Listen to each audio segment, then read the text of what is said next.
I was the only man for billions of kilometers in every direction.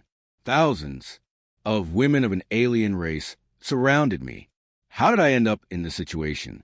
To answer that, we need to go back a few days. I walked the quarters of a station. On the distant ice moon Orpheus 9. I'm Lucas, an engineer. They call in for emergency sites, hired to handle it and disappear. The contract is simple.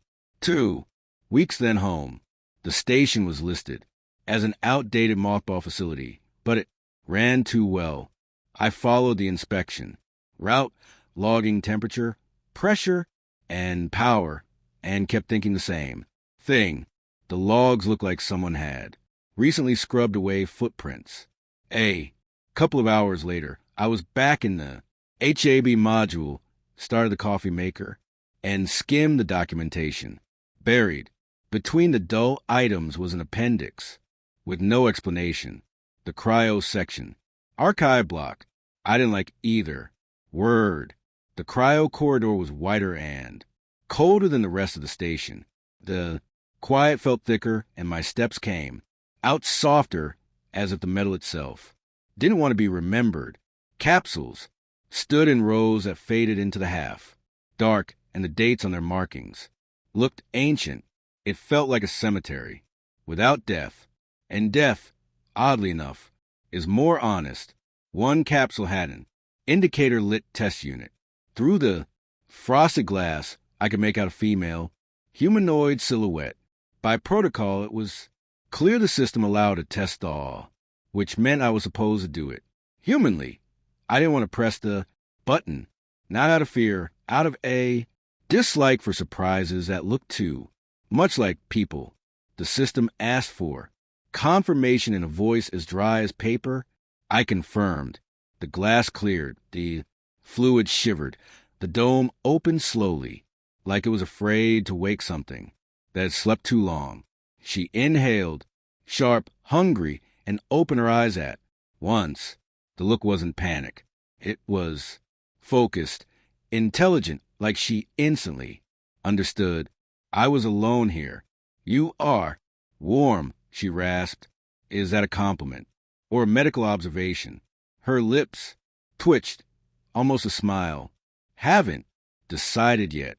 What's your name, warm one? Lucas, engineer, not a kidnapper. AR. She rose, swayed, and I caught her by the elbow without thinking. Skin on, skin warm against cold. And that second burned itself into memory. So Lucas the engineer, she said softly, studying me with bright, living curiosity. Looks like we should get acquainted since we're both here for work. I snorted, feeling the station stop being empty. Only then did I notice the rows of other capsules behind her, disappearing under the ice. I didn't know how many. Decisions could begin with one button, but for the first time in years, I wanted the next minute not to be empty. After I awoke, the station stopped, pretending it was dead. Before I'd heard only the ventilation in my own footsteps. Now there was someone else's. Breathing, the faint whisper of fabric, quiet movement in the adjacent compartment. Emptiness backed off a step, and with it went my old confidence that everything around me would obey protocol. I tried to do what I always did, check logs, compare readings, note the strange perfection of the systems. Air did the opposite. She studied me, not pushy, more like someone who hadn't seen anything new in a long time, and decided to start with the most obvious thing in the room. She'd appear beside me out of nowhere, peered a panel like she understood it better than I did, and watched my face as if the station's main interface was hidden there. You're making that expression again, she said. When I reread the same line for the third time, what expression? I asked without looking up. The one that says, I'm about to fix the whole universe. I like it. I huffed. If I had been alone, I would have blamed it on exhaustion and coffee. But she was real warm, and her Eyes kept pulling me back into the present, and one thought kept showing. Up, sharp and inconvenient. One, awakened woman in an empty complex. Wasn't humane or smart. Even if you pretended feelings weren't part of the equation, the test activation protocol sat in front of me in dry lines of text. I hated when a choice dressed itself up as an instruction, but right then it was useful. I could act by the rules and not admit I simply didn't want to leave her alone. In the cryo section, the cold felt denser. I chose the next capsule and confirmed the start. Light trembled, glass cleared, and the woman inside returned to the world slowly like she was testing it for strength before opening her eyes. Everything about her was softer. Movement, gaze, breath. "Hello," she said quietly when she saw me. "I'm Lucas," I said. "Engineer Leora." Ayler stood a little ways off, far too, attentive for a casual observer. Leora looked at me like she wasn't judging my features so much as listening to what I wasn't saying. I triggered the third activation almost automatically and understood almost immediately that this woman would be Leora's opposite. She woke sharply like sleep itself had offended her. She sat up, looked around, stood, and stepped too close to me with no embarrassment and no hesitation. "You're human," she said with certainty, "and tall. Those often come as a package." "Deal," I said. Can she introduce herself? Like the name was supposed to mean something already, and her look did mean something. Direct, appraising, faintly amused. I felt ire tense beside me, while Leora grew quiet like water right before a wave. After that, everything happened almost invisibly, but I caught every small detail. Who handed me a tool first? Who lingered near while I wrote notes? Who chose silence in a way that made it louder than words? The looks grew longer, the pauses heavier, and the air took on that charged warmth you usually get in cramped rooms and bad decisions. To me, it looked like a strange, almost funny game against a backdrop of ice and steel. But when I caught their faces, especially when they thought I wasn't watching, it was obvious. For them, it wasn't a game. It was their first choice after too long. Asleep, their first chance to say, "I want," and have it mean something. By evening, we were in the commons section, as three know for counting the station, which was learning how to be alive again. I looked at them and understood something simple. The ice moon wasn't empty anymore, and that meant my mission wasn't going to stay the same. On the third day, I caught myself in a new habit. Time stopped being measured in hours. I started recognizing it by sound. By the way, I appeared beside me, almost no-less, like a shadow that didn't want to startle. By Leora's light steps, arriving right when my shoulders started to sag. By confident stride like the station had belonged to her since her first breath. Orpheus 9 wasn't just a machine anymore. It had become something like a home. Temporary, wrong, but alive. We were in the observation bay when I pulled up the cryoblock map again. Beneath the ice, rows of capsules stretched out, straight, endless, like someone's neat mistake. I stared down and felt something personal in that geometry, like I was standing on the lid of an enormous box I had no right to open and had already opened. Leora asked softly, almost without pressure, but the question still hit me in the chest like a cold tool. "Why are we here?"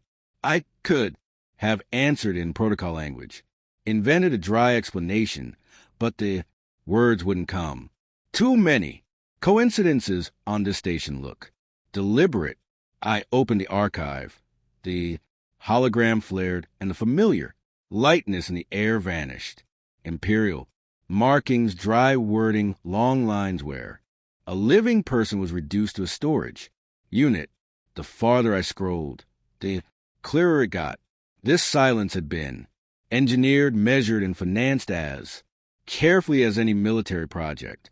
Long ago, these women's civilization had tried to stop the expansion of a dominant empire, not necessarily with weapons, not necessarily with war.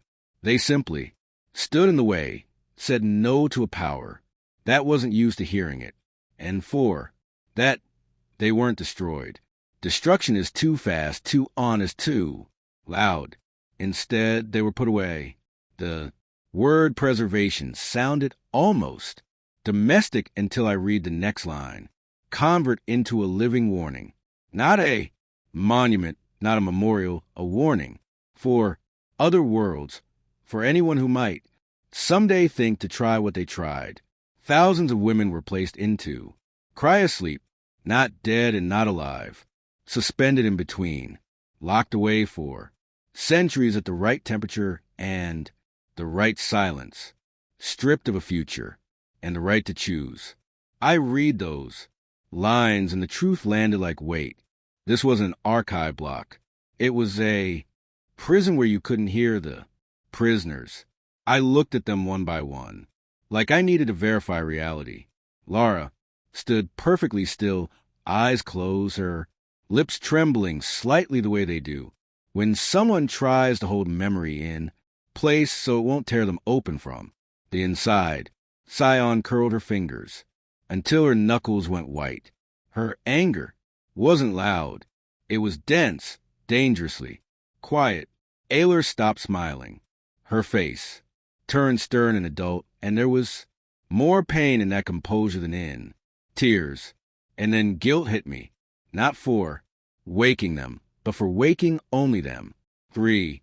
And leaving the rest under the ice, like I'd pulled a handful of sparks out of the dark and pretended that was enough, while beneath my boots an entire sky still lay switched off by someone else's decision. I wanted to say something, right, comfort them, explain, but words felt cheaper than ice. I just stood there staring at the cryoblock map, those endless lines of capsules, and for the first time, a kind of clarity settled in, the kind that makes cold feel warmer. If I'd already pressed the first button, there was no way back. And if I kept going, it couldn't be halfway, not just a little, not as much as is safe. All the way, morning on, Orpheus 9 smelled like metal and hot. Coffee, about as hot as coffee gets on. An ice moon. I barely slept. Instead, my head replayed the cryoblock map. The endless rows of capsules and one simple thought you couldn't sweat away with. Protocol. 3 awakened women isn't a rescue. It's an exception. And exceptions in places like this always feel like cruelty. I opened the contract, like I might find a loophole for my conscience. The lines were all the usual. Do not interfere. Follow procedures. Avoid escalation. Easy words. To write in a warm office in orbit. I closed the file and logged dryly. Biological cryoblock discovered. Even in reports, I couldn't bring myself to write the word prison. I ran the numbers. Again and again, we had enough power if we woke them in waves. The loops would hold if I didn't spike pressure. Ventilation would have to go manual or it would drown in humidity. We'd need thermal blankets and food laid out, a makeshift med bay, simple routes marked by sector so the newly awakened didn't wander lost through identical corridors. None of it was impossible, and that made it worse. If it could be done, then I was obligated. Scion paced a habitat, module like a deck before a fight. There was impatience in her movement, like she was shouldering time out of the way. Leora did the opposite. Silent, careful, stacking everything she could find into neat piles, medkits, food packs, thermal, blankets. It looked almost ridiculous. Building welcome kits for 1,000 women, but in that ridiculous thoroughness, there was real care. Air appeared beside me without a sound. She Didn't ask, didn't rush me, didn't argue. She just stared at the map as if she saw faces under the ice, not capsules. Sometimes her fingers brushed the panel, and I caught myself following that motion with my eyes for too long. "You've already decided," she said once. It wasn't a question. I tried to joke, but all that came out was a short, "Yeah," and I think it was the most honest thing I'd said in days. The rivalry between them didn't disappear. It just got subtler. Science slid tools into my hand before I realized I needed them, like we'd been a team forever. Leora brought water and left it nearby, never demanding thanks. Ire chose her. Moments. She was there exactly when doubt started to rise in me and her. Silence did more work than any argument. Sometimes I caught their looks. Quick, measuring, painfully human. There was jealousy there, but not mean. A fear of dissolving into a future where thousands more would wait, and I'd stop being rare. And somehow it warmed me, not because I enjoyed the attention, but because I could see it. They were alive. They weren't storage units anymore. They could want again. They could choose. Before I started the main sequence, I went down to the cryo corridor one more time. It was quiet like a sealed room. I ran my palm across the glass of the nearest capsule, leaving a dull arc on the frost, and for the first time I let myself feel anger, simple, wordless. Anger at the people who built a living, warning and called it order. I returned to the central console where the full protocol could be launched. My finger hovered over confirmation. Once I pressed it, I wouldn't have a right to say I changed my mind. I'd be the one who opened the doors, and after that, the world could call it whatever it wanted. I drew a slow, even breath, the way they teach you in emergency control training. We do it in waves. I set out, loud, mostly to myself.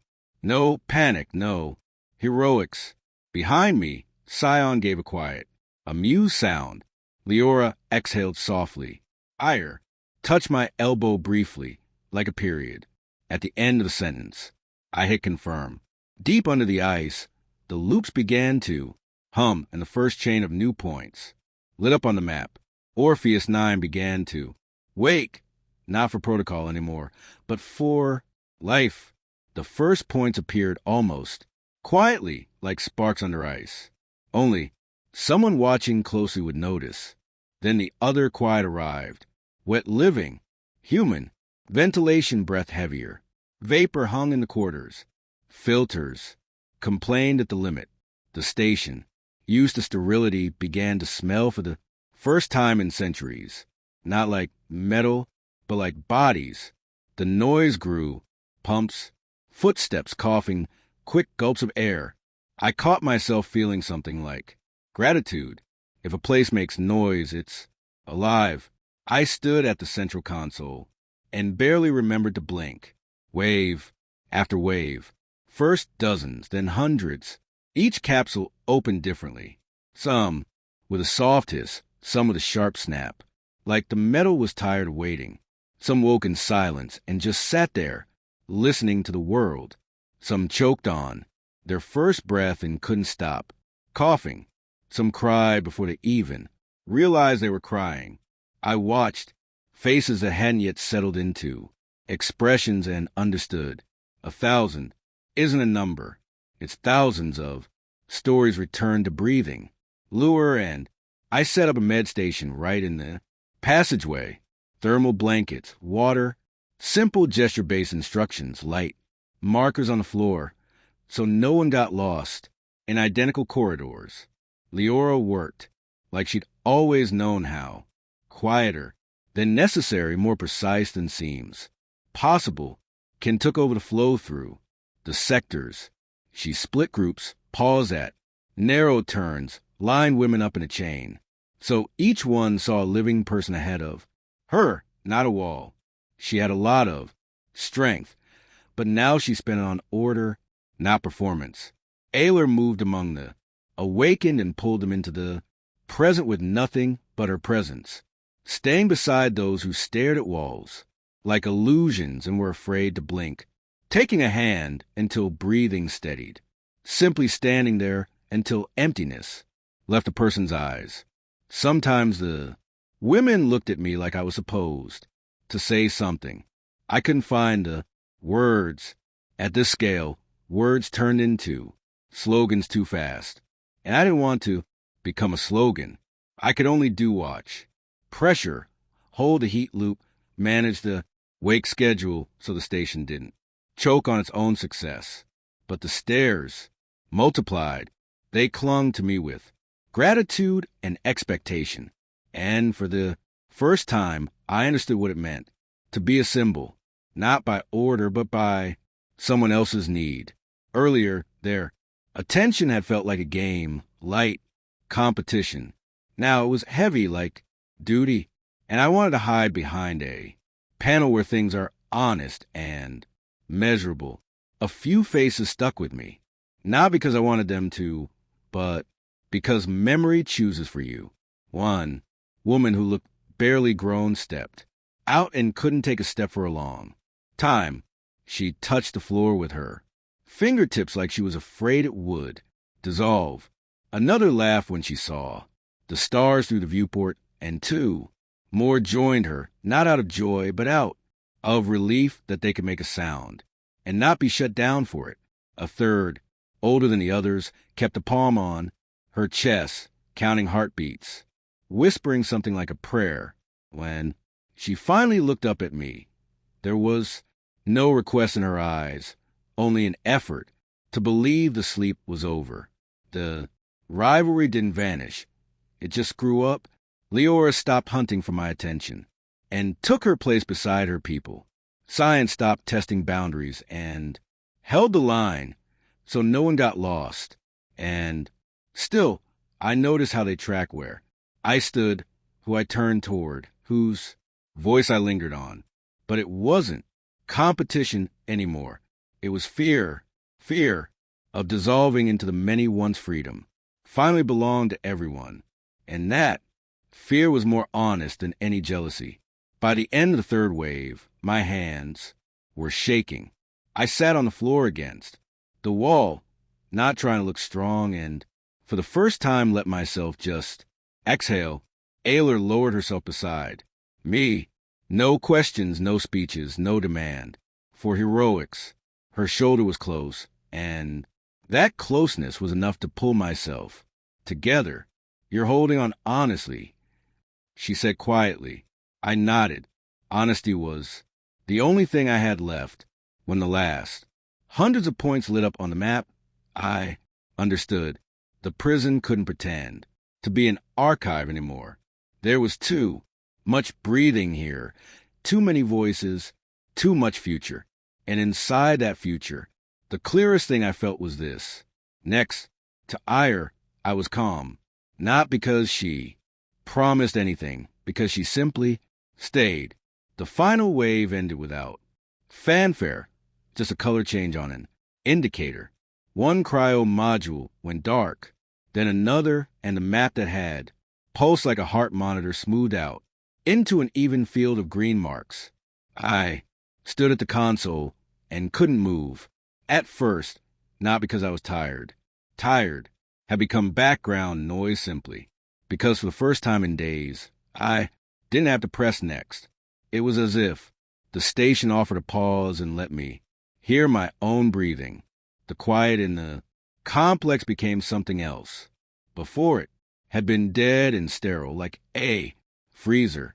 Now it held footsteps, voices, laughter, the rustle of clothing, careful breaths, quick questions. Women gathered in clusters.